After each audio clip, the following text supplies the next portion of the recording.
Welcome back everyone. Well, it's Friday night and I'm home alone, only for an hour or two. So Stephen and the children have gone out somewhere, so I'm going to catch up with a few things that I've got to get done. I'm just going to spend a little bit of time with you. So this might merge into tomorrow, it might not. We'll see what happens. I need to get tea ready for everyone, but really it's more for Stephen and I because the kids have already picked something that they want that just needs shoving in the oven. Not home cooked stuff tonight. For those anyway, but for Stephen and I, we're just going to have steak and some homemade chips. I've got some asparagus that I need to pick from the garden. I also need to get a quiche in the oven while the oven's on. You know that I like to make best use of the electricity. Too bloody expensive to not use the full oven when it's on. And I'm going to get a quiche in, which will be for lunch tomorrow. Stephen's at work tomorrow, so he needs his packed lunch. So I've just unpacked his, well, he's unpacked his lunch bag, and we're going to need that refilling again. So I'll be getting that done, getting a quiche in so it can cool off enough for tomorrow. He can take that for lunch. Me and the kids can have that here. And I'm trying on a Friday night to get ahead for the weekend, because one of the things that I struggle with the most is when we're out and about and we're busy with things, we've got that much to get done. When I need to feed people, I'm going to have to come back in and I end up spending so much time, and then you've got all the cleanup, etc, etc. It takes a big chunk out of my day on the weekends. And weekends are obviously the only time that we've got all days to be able to get things done on the Smallholding, do all of the family things and all that good stuff. So when I can on a Friday, I want to start getting ahead. And I've been doing a bit of a pantry challenge this week, where I'm trying to use up, we've got all sorts of bits and pieces, and I mean all sorts, we've got loads, and I'm trying to use up some of what we've got, be it in the, oh god, that's too wobbly, sorry, my left arm's no good, be it in the freezers, in the pantry. So I'm saying a pantry challenge, but using up all we've got before the abundance comes in from the garden and the veg plots. I've got all kinds of meat, and we're going to have some meat birds that are going to be going in, some ducks. The pork's going to be, we basically need to free up some space. So I've been canning certain things to get on the shelves. I did start a new canning series, but I wasn't happy with the footage for one reason or another, so I'm going to redo that. But it did give me a few trial runs, so I'm pleased with that. Been dehydrating, look at this. So this is mushroom powder. So this was a full punnet of mushrooms from Aldi, not that it matters where they were from. And I've just dehydrated those and they are looking fantastic. So they were in some of the vlog that I've recorded, and I don't know if that's going to be on here or not, but anyway. So that's a full punnet of mushrooms. They look absolutely fantastic. I've just powdered them down after they've been dehydrated, and I'm really pleased with those. So anyway, I'm going to stop waffling on because I've got stuff to do. They'll come back and I'll look like I've done nothing. So I'm going to get some of the tea prepared and get the potatoes done for the homemade chips. Kids don't actually like my homemade chips. That's disappointing. I wanted to go outside, but it is so flipping windy. I'm not going to get any gardening done tonight. It's one of those where it's like, it's sunny, but it's really windy. You can't see because it's so bright, and it's just, nah. I've got a full weekend ahead in the garden though. So I'll take you along for that, possibly. I'm not making any promises because you know what I'm like. Plans always, best laid plans. Right, let's get these potatoes started. I've also got some kefir grains that I want to get started, as the story that I'll tell you. And I've got something else that I want to share with you. I need to get the pig food ready because the abundance of eggs that we had, I decided to cook some up for the pigs. So they are loving hard-boiled eggs. So although I'm going to do other recipes for us, initially I thought, you know what, especially the ones that I was a bit unsure about, the pigs aren't bothered and they've been enjoying them all week. Not loads and loads, obviously, because I don't change the diet too drastically. But they've been loving those, and I've been scrambling them up and feeding them back to the chickens, so a really good source of protein for the chickens as well. And then obviously not feeding them as much of the compound food, because I found some really interesting comments on, we did a self-sufficiency video about meat and what we raise here, and there's some really interesting comments because we're trying to keep the cost of, can you hear the lambs shouting at me? We're trying to keep the cost of feeding them down. And what did they do back in the day? You know, they didn't have compound feeds necessarily then, but then maybe they did. When did like industrial foods, manufactured foods for animals become a thing? I don't know. So one of the things that I am giving the pigs as well is bread. So where we bought them from as weaners, excuse me, in here it's there's a fly or two. So I've got some things for the pigs, I've got some things for the chickens, And later on I'll show you when we're feeding the lambs as well, because they're going to need one more bottle before they go to bed, and you can come and lock up with me and see what we do when we lock the animals away on a night as well. It's not very exciting, we literally lock them away. But you're very welcome to come along. Yeah, before we get started, there's the rest of the Arga. So I said to Stephen, I've checked the prices of oil again. I'm checking them like, I don't know, every couple of days or something. And it's gone back over £1,000 for 1,000 litres where we live. So we are on oil for the Arga and the hot water, and it's kerosene. And when we first moved in 6 years ago, it was, I'd say £300, just under £300 for 1,000 litres. Now it went up to £1,600 when the whole craziness with you know who and the war and everything was kicking off. That soon came back down. It went down to 800 was the cheapest we could find it, and thought, wow, that's still too expensive. We're not paying that. Even it's one of those where you don't want to pay for something that you know, like only not long before was £500. So really we were getting it for about £550 for 1,000 litres. So even at £800, it's still having your eyes out. So now it's gone back over £1,000 again. So I said to Stephen, how do you feel about converting our oil-fired Arga back into, because it was originally, this beast here is like over 70 years old. How do you feel about converting it back into solid fuel? And Stephen, being sensible, said, look, when are we ever going to have time to do that? We're always out at work. I've had to go and get the tripod because my arm's aching.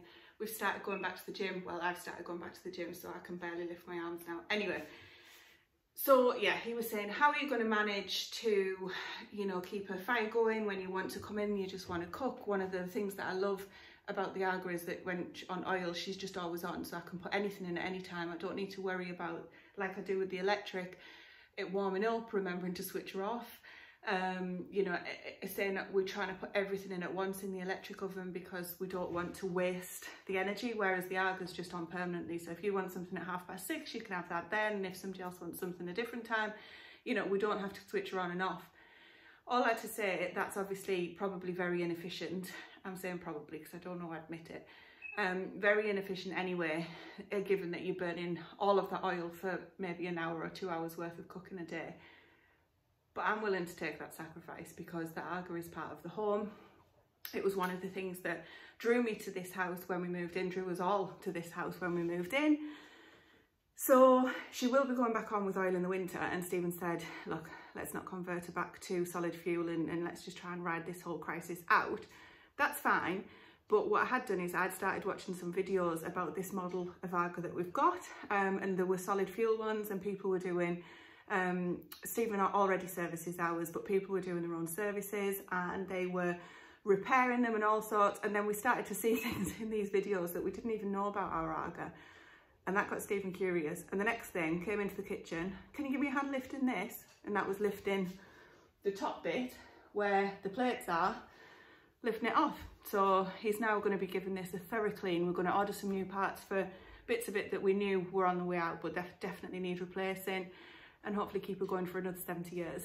Not with those parts, they'll need replacing again at some point, but giving her an overhaul before the winter, basically. So that's the long way of saying we're just trying to renew certain parts of the Arga and give her a good clean before she gets switched on again in the winter, assuming, one, the oil prices don't go up anymore, and two, well, really that they come down and that we can afford them. Otherwise it's going to just be sat and she's just going to be getting looked at all winter, which will be a right shame because, well, it's the only thing that heats the kitchen, but apart from that, it's just such a shame. She needs to be on, and I'm okay about her being off in the summer. This is the first summer that she's been off, I think it is. So it's quite sad for me because I really do love her being on. Anyway, I need to get over that and move on. I'm going to get these potatoes.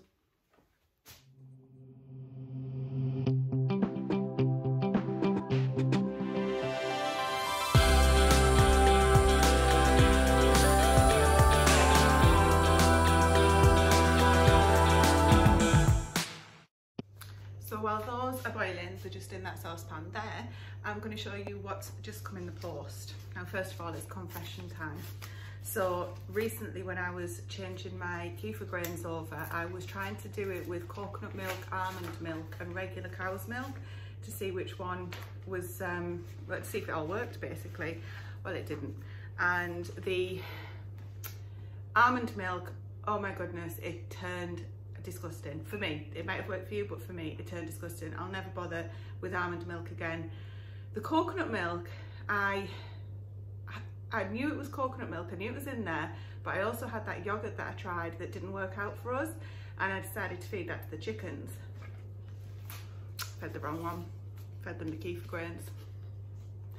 So I'd managed to kill off my the ones that I wanted to keep. So I'd managed to kill off the almond milk ones, so I was okay just getting rid of those, because obviously I had some more in the coconut milk ones, and I didn't have any in the whole milk, which I thought I did, but it was the yogurt that I ended up keeping, thinking that it was whole milk kefir grains, and got rid of the coconut ones, so that didn't work. So the chickens enjoyed them, but I did get rid of the yogurt to the chickens as well, so they had seconds. And very healthy, probiotic full chickens, and for me, I decided that I had to get some more kefir grains. Having said that, my absolutely fantastic mum, as we say here, so we say mum, you say mum, mum, whatever, all the same thing, absolutely fantastic. She bought me some more. How sweet is that? So that's what I've just opened up. I also got, or she got for me, because she just spoils me rotten and it's fantastic, some yogurt, Greek yogurt starter. Now, I've never ever done yogurt before. I know you can do it from the shop. I've had loads of friends tell me how they do it, and they've made it for years, and they do it in the Instant Pot, or they do it on with a thermos flask, or they do it in all different ways. So when I ordered the milk kefir grains, she got me the yogurt starter at the same time. So I'm absolutely, truly blessed, very grateful, and can't wait to see what these work out as. So the yogurt starter, I'm going to do another day. It says it has a long date on it. So yeah, 2024. So if you get one of those, you've got a heck of a long time. It's dried, I presume freeze dried or dehydrated, so you don't need to do that straight away. And this has got a date on for the kefir grains of the end of June. So these guys will need feeding. So we're going to do this together. So I have done this previously, obviously, before I threw them away. And it comes with instructions, which I'm pleased about. So these guys here, not affiliated in any way, I've just bought any of my fermented stuff from them, and they've been fantastic. So when you get onto a good thing, in my opinion, it's always good to stick with it. So it tells you just to go to the website, which is great. Oh, just in case that helps anyone. So I'm going to go to the website. I know what I did with, obviously, when I turned my old kefir over, but I just want to make sure that when you start them for the first time, when they're fresh out of the packet, I can't remember if it's the same process. So I'm going to have a quick look, but I need to check on you, because you're on my phone and I need to check on my phone. I suppose I could use a laptop, and we'll get doing that together while the oven is heating up and while that water's coming to the boil for the chips. So all we're going to do is get these guys out of here using a spatula. You don't use anything metal, although I did for my previous ones and they were fine. But let's stick to what you're supposed to do. Inside here is, it's got like a waterproof lining, so they're coming out quite easily, but they are stuck all over the place.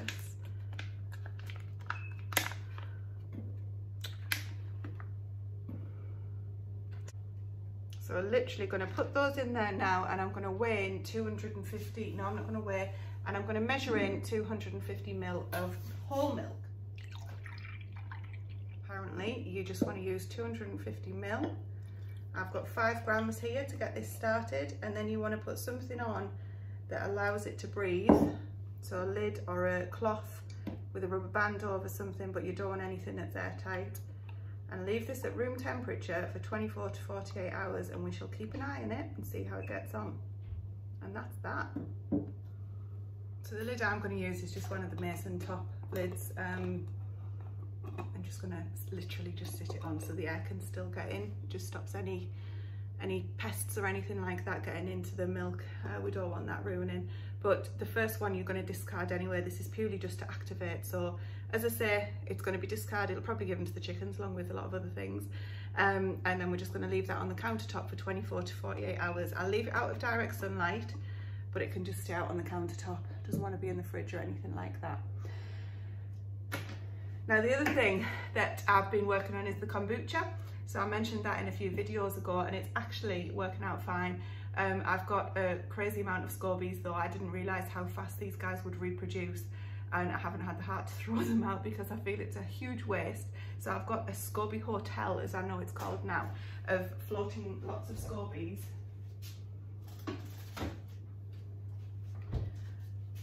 Can you see them all in there? Looks like some sort of science experiment.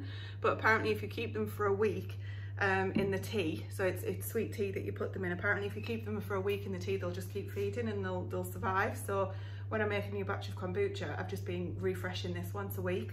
So it's just a habit that I'm trying to get into once a week, making another litre, because apparently you don't want to start drinking kombucha by a big volume too quickly because it might upset your insides a little bit, which is ironic given that it's supposed to be good for you. But yeah, it's actually nice. I'm really pleased, and I found some other recipes that sound delicious, so I'm going to be trying those with you as well over the coming vlogs. But for now, the basic kombucha, let me grab it, go in the fridge. It's on its second ferment. You can see it's even starting to get baby scobies already. So before you drink it, all I do is just sieve it. But this now will go in the fridge because it's just been on its second ferment. Yeah, see, I don't know if it's working because I've never had it before to compare it to anything else, but it's nice and it hasn't hurt me. So is that something that I should be basing it on? Anyway, that's working well. Right, still haven't got the chips in. Couldn't do that now.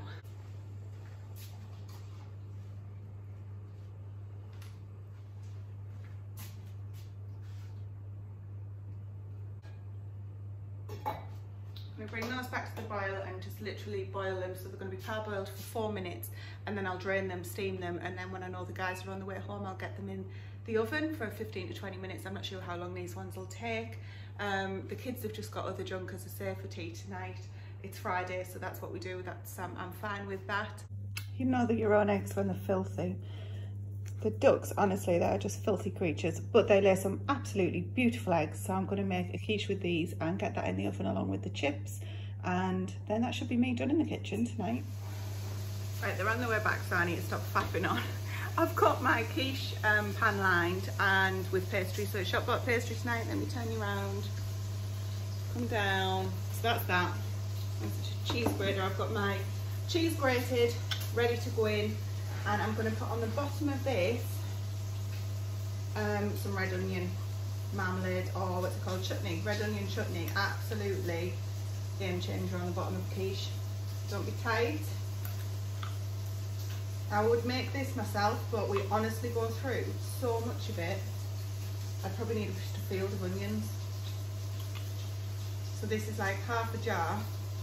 I mean, we get at least 12 servings out of this quiche, or 12 normal servings, not Stephen's size servings. And that, my bacon's cooking, bacon will go on top. I'm going to slice up some tomatoes, cheese, and the egg custard, or whatever you call it. So that is 12 duck eggs and just under 500 ml of the whole milk, the stuff that I've used for the kefir grains, a bit of cheese on top, and I'll whack that in a fairly low oven, about 140, 150, just because this is so deep, and it'll take at least an hour to cook. I'll probably cover it in foil if it starts getting too brown, and then just leave that to cool overnight, so that we can have it for lunches tomorrow. Well, it's early Saturday morning and I'm just about to cut this quiche up. It's been left overnight, so it's totally cool, and Stephen's going to take some for his lunch to work.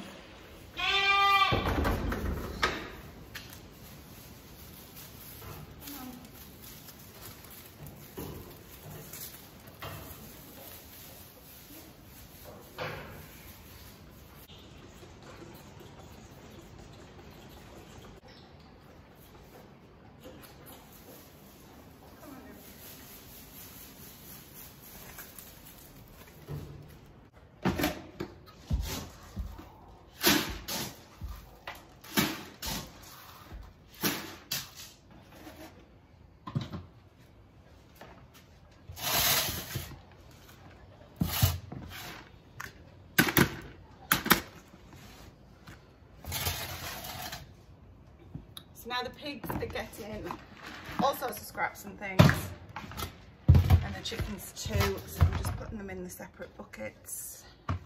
This is just some leftover shop bought bread for the chickens,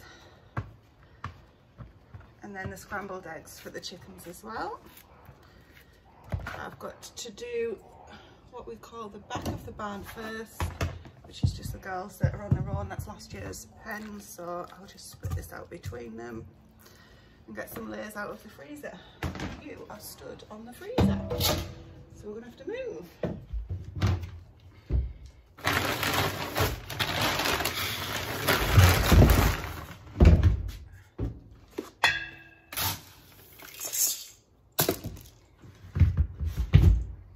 It's another really windy day, so I've just done the animals. You saw me do the lambs, but it's so windy out there. I've just got on and done it. I'm going to go, last of all I need to do the meat birds in the field that you guys have already seen. Stephen's moved them this morning before I left for work. I'm just going to give them some food and change the water over, but the weather said that the wind was supposed to have died down and it's supposed to be a glorious day, but it's warm. Full weather report. It's warm, but it's just so windy, so I'm gonna have to just get my hair tied back, put a hat on, nothing new there, and just get busy outside. But first of all, it's only early, it's about 7:30. I've got housework to do, you know, grown-up jobs, so I've got all of those things that I just need to get done and get it out the way. I've had a bit of a marathon of houseworky type things because I wanted to get to the weekend and be nearly done and not have to worry about any of that for next week. We're almost there, so I'll get that finished. Steve's had to repair the hoover or the vacuum cleaner before he went out because somehow the cord on it is all frayed. He's done that, so I can safely use that without blowing myself up. I always said those things were dangerous. Right, I'm gonna get these meat birds fed. Jack's already up and he's actually doing one of his jobs, bless him, because the kids have got different jobs that they get done and they don't get their sort of technology and all of the fun things until the jobs are done. So he's clearly busy, got other things on his mind today because he's up doing that, so he must have a day planned of things he wants to get done. Anyway, I'm going to switch this off because as soon as I go out that door, it's going to get blown away. Morning, lambs! Well, things have taken a turn for the worse this morning. So we were busy getting all of the housework jobs done that we talked about. I was going to get outside, do my stuff. But Grace rang me and said, Mum, something wrong with one of the lambs, one of the bottle lambs. So Dwayne the Rock. And basically he stood in the field and was pretty non-responsive he was stood, so he was holding himself up, but in a bit of a trance. Cut a long story short, he's got severe diarrhea and we had to rush him to the vets. He has had it for a couple of days, but not this bad. I'll save you the details. But we had to rush him to the vets and he's got something called cocci. There's a longer name for it, something like coccidiosis or something like that. Chickens get it as well, so most people refer to it as cocci. It is something that you can prevent if you want to use obviously the chemical treatments as preventative measures. We prefer not to, so I did speak to the vet about that. Sorry about the wind, by the way. I did speak to the vet about that and she said at about 5 weeks of age it's the time when they will get this. So I believe it's a parasite. I need to do some more research into it, and I can't even see anymore. It's about 5 weeks of age. If they start showing signs of scour, so diarrhea effectively, then a cup of tea in a Christmas mug, that's why I can't move my hair, then that's when you would go to the vet and you would pick up some medication, so like an oral medication for them, and then you would give them that. So she said we don't need to be preventative for this in the future, and just treat if we do see the scour or the mucky bums, but she has given it to us for the rest of our lambs just in case this time, but it's learning for the next years. So I mean, we've bred lambs for 6 years or so now, and we've been okay. Whoops, we've been okay without using all of the preventative stuff. We do to some degree for some things, but we try and use as minimal as possible, especially for things that have got a withdrawal period. Obviously these are intended for meat at the end of the day. Anyways, so he's not been very well. Bad news for me, we went in the car and we didn't have him sat on anything because we rushed out, and he's literally covered explosive in my car and it's gone in every nook and cranny. Ignoring that problem for the minute because I figured I've cleaned up as much as I can. I don't know, will you have to hoover it when it's dry? It's like water. Will it dry? Too much information. So we're going to go and check on him together because he was so tired. He's with his mate Merlin. So the two bottle lambs are inseparable and I can only hear one shouting. She said we've got to try and keep him hydrated, so I'll get him some more milk at some point, but he just was not interested. So we're going to have a look. I hope he's okay. He's in the corner. She said to put them both together so that at least he's got the company. But he's not looking like he really wants company at the minute, so I'm going to, I might put Merlin out on the garden. Right, I've put him outside just because he's just too noisy and he wants something to eat and it's not his feeding time at the minute. So I'm just going to sit with Dwayne. That's why I brought the cup of tea. It's in a Christmas mug. So I'm just going to sit on that box next to him and just keep an eye on him, poor thing, make sure he doesn't get tormented by flies. We've put him in a load of clean straw because he keeps mucking himself. The flies are interested and then they can lay maggots and that then leads to fly strike. So he's had antibiotics, the drench for the parasites, because that's what she believes it is. Oh, I'm saying it's parasites, I need to check that that's what it is. She did say, but obviously there's so much that you're trying to take in when you're at the vets. What else has he had? And pain relief. So I think he'll probably just want to sleep now for a bit. There's already a fly around him, so I'm going to chase that. Poor lad's feeling so sorry for himself. He didn't have a temperature, so that's good. I'm going to sit and have this cup of tea, do a little bit of research about it, and just let him have a bit of peace, but just keep an eye on him. And I'll get on with my job. So I'll work in the greenhouse because the wind has not let up. You might be able to hear it creak in the barn. So I'll just work in the greenhouse because that's right next to the barn, so I can keep popping in and checking on him. Stephen's due in very soon. He does know that we've been to the vets because his work's on the way to the vets. We popped in and saw him on the way back, bless him. So there's another wormer that we need to give him as well, but he's not in a fit state to take it yet, so I'm hoping to see how he picks up in the next couple of hours. Sun's in and out like a yo-yo as well today, so it's not pleasant for working outside, so I'll be pleased to get in that greenhouse doing stuff. But what I will do, because the flies are interested, they're not too bad in the barn, but the couple that have been around him are obviously straight onto the muck, and I'm bothered that they're going to lay the maggots on him. He has been crow-vected, which is one of the things we do to prevent fly strike as well as dock the tails, because we have seen fly strike on one of our lambs before and it was horrific. We never ever want to do that again. So that's why we crow-vect.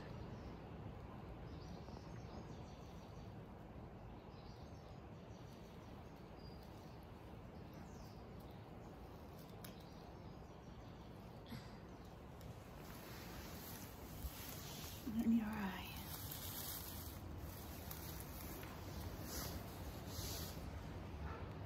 Are you feeling that you're on?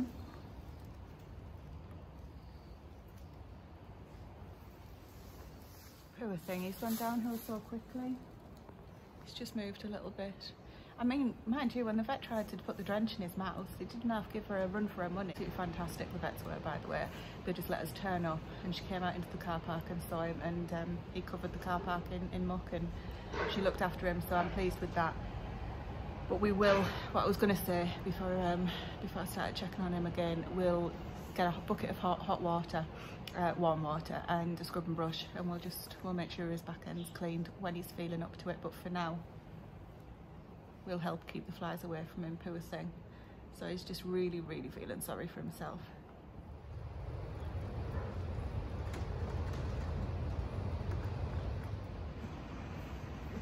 I don't know if I'll put this bit on or not. He's not well. He's just had a massive seizure.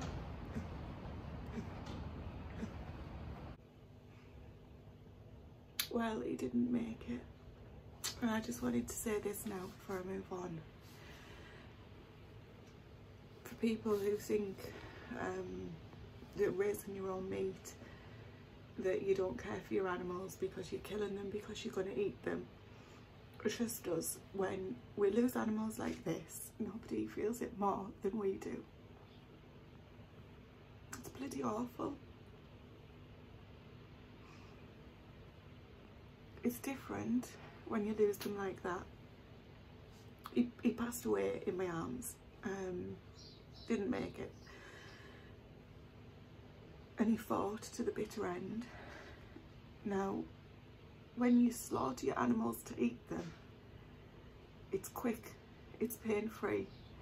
They don't know it's coming because we do it here for the most part, and they don't go through what that little fella's just gone through. Now if we didn't care, I wouldn't even be bothering doing this. So we do care, we do feel it, and that's one less thing for us.